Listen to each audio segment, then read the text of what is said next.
धर्मनगरी कुरुक्षेत्र की सड़कों पर जाम आम हो चुका है। कारण दुकानदारों द्वारा किया गया अतिक्रमण है। शहर का रेलवे रोड, जिसे लाखों करोड़ रुपए खर्च कर चौड़ा किया गया था, सुंदर किया गया था, आज वही रेलवे रोड पर अतिक्रमण की सारी हदें दुकानदारों द्वारा पार कर दी गई हैं। सड़कें तंग होने के कारण वाहनों का यहां से गुजरना मुश्किल हो गया है। वाहन चालक अपने वाहनों को सड़कों पर मनचाही जगह पार्क कर जाते हैं। अतिक्रमण के कारण रेलवे रोड अब मात्र 30 से 40 फुट ही बचा है, जबकि इसकी चौड़ाई 100 फुट के करीब है। आपको बता दें कि इसी रेलवे रोड पर लगभग 10 से ज़्यादा बैंक हैं और इन बैंकों के बाहर ही सबसे ज़्यादा भीड़ भाड़ रहती है। इसके अलावा यहाँ एक होटल भी है और यहाँ आने जाने वाले वाहन बाहर सड़क पर ही पार्क करते हैं, क्योंकि होटल की अपनी कोई पार्किंग नहीं है। इन सब के अलावा दुकानदारों द्वारा भी अतिक्रमण की सारी हदें पार कर दी गई हैं। इस रोड पर साइकिल पथ बनाया गया था, लेकिन आलम यह है कि दुकानदारों के अतिक्रमण के कारण साइकिल पथ गायब हो चुका है। ये रोड लगभग 100 फुट चौड़ा है, लेकिन अतिक्रमण के चलते मात्र 30-40 फुट ही बचा है। आपको बता दें कि रेलवे रोड गुरुद्वारा छठी पातशाही से लेकर परशुराम चौक तक दोनों तरफ मिलाकर लगभग 100 फुट की सड़क है, यानी दोनों तरफ 50-50 फुट। इसमें लगभग 5 फुट पीली पट्टी से बाहर है, जिसमें नियमानुसार वाहन पीली पट्टी से बाहर खड़े कर सकते हैं। इसके बाद लगभग 5 ही फुट साइकिल पथ है। दोनों तरफ से 10-10 फुट निकालने के बाद 80 फुट बचता है, जिसमें से सड़क के बीच में से डिवाइडर कहीं 2 फुट तो कहीं 4-5 फुट तक की है। इस डिवाइडर के बीच में भी दुकानदारों ने गंदगी का आलम जमा रखा है। इसे भी 5 फुट निकालें तो भी सड़क 75 फुट बचती है। हालांकि स्थिति कुछ और ही बयां करती है। इस रोड पर दुकानदारों द्वारा स्थायी अतिक्रमण किया हुआ है, जिसके चलते साइकिल पथ तक तो सड़क गायब है और उसके बाद वाहन पार्क किए जाते हैं। इस कारण दोनों तरफ 15-15 या 20 फुट सड़क ही बचती है।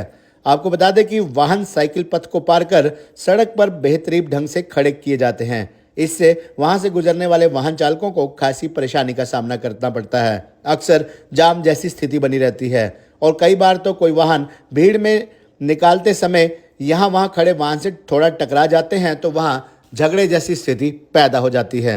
गौरतलब है कि रेलवे रोड पर अधिकतर बैंक स्थापित हैं। इनके बाहर तो वाहनों की अवैध पार्किंग के कारण सड़क बाधित होती है, लेकिन इनके अलावा जितनी भी दुकानें हैं लगभग उन सब ने साइकिल पथ पर कब्जा किया हुआ है, जिस कारण साइकिल पथ तो गायब ही हो गया है। गोल बैंक के पास पुराने कपड़े बेचने वाले फड़ लगाकर कब्जा किए हुए हैं, तो वहीं HDFC बैंक के पास तो एक दुकानदार महाशय ने तो लोहा बेचने वाले एक दुकानदार महाशय ने तो साइकिल पथ पर रस्सी बांधकर कब्जा कर रखा है। रस्सी इसलिए ताकि उसकी दुकान के सामने कोई वाहन न खड़ा कर सके। लोगों को ऐसा लगता है कि मानो ये सड़क ना होकर उस दुकानदार का अपना प्लाट हो, जिसकी उसने रजिस्ट्री करा रखी है। उसकी दुकान का सामान भी बाहर रखा रहता है। कहीं होटल के बाहर सड़क पर खड़े वाहनों की कतारें हैं, तो कहीं मिस्त्रियों या स्पेयर पार्ट्स की दुकानों के बाहर सड़क पर वाहनों की रिपेयरिंग का काम चल रहा होता है। ये सब अधिकारियों की लापरवाही का नतीजा है। लापरवाही और अनदेखी, जिसके चलते दुकानदार लगातार अतिक्रमण किए जा रहे हैं। वाहन चालक भी जागरूक नहीं है और अपने वाहनों को वहीं खड़ा करना पसंद करते हैं जहां उन्हें काम होता है, भले इसके लिए उन्हें सड़क पर ही वाहन खड़ा क्यों न करना पड़े। हालांकि स्थिति तब एकदम उलट होती है जब उन्हें इसी तरह खड़े वाहनों के बीच में अपना वाहन गुजारना पड़ता है। तब यही लोग वाहनों को सड़क पर पार्क करने की दुहाई देते नजर आते हैं। SHO traffic city inspector Ramkaran द्वारा मीडिया को दी गई जानकारी के अनुसार अवैध पार्क किए वाहनों के रोजाना चालान किए जा रहे हैं। नो पार्किंग जोन में खड़े लगभग 100 वाहनों के चालान औसतन प्रतिदिन किए जा रहे हैं। इसके बावजूद लोग अपना कर्तव्य नहीं समझते और नो पार्किंग जोन में अपने वाहन खड़े कर देते हैं। रेलवे रोड पर अतिक्रमण ज्यादा है, जो नगर परिषद के अंतर्गत है। अतिक्रमण हटवाने का काम नगर परिषद का है। वहीं जिला नगर आयुक्त नगर परिषद सत्येंद्र सवाज द्वारा मीडिया को दी गई जानकारी के अनुसार ईओ को पिछले सप्ताह हुई मीटिंग में निर्देश दिए गए कि शहर में जहां जहां अस्थायी कब्जे और अतिक्रमण है उसे हटाया जाए। इसमें रेलवे रोड भी शामिल है और इस मामले में जल्द कार्रवाई की जाएगी। कुरुक्षेत्र वासियों की प्रशासन से मांग है कि रेलवे रोड पर दुकानदारों द्वारा किए जा रहे इस अतिक्रमण को जल्द से जल्द हटवाया जाए।